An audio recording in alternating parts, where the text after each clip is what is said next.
చంద్రమౌళి నగర్ లో జోరుగా ప్రశాంతి రెడ్డి ఎన్నికల ప్రచారం.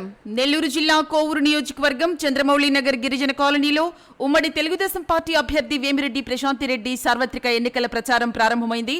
ఇప్పుడు ఈ కార్యక్రమంలో కర్పూర హారతులతో మంగళ వాయిద్యాల నడుమ అపూర్వ ఘన స్వాగతం పలుకుతూ కార్యక్రమాన్ని సాగిస్తూ ఉన్నారు. విస్తారంగా ప్రజలు అమ్మ ప్రశాంతి రెడ్డికి బ్రహ్మరథం పడుతున్నారు.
ఒకటి ఎమ్మెల్యే అభ్యర్థి ప్రశాంత్ రెడ్డి గారికి, ఒకటి ఎంపీ అభ్యర్థి వేమిరెడ్డి ప్రభాకర్ రెడ్డి గారికి 2 ఓట్లు సైకిల్ గుర్తు మీద వేసి అఖండ విజయాన్ని చేకూర్చాలని మేము అందరినీ కోరుకుంటా ఉన్నాం.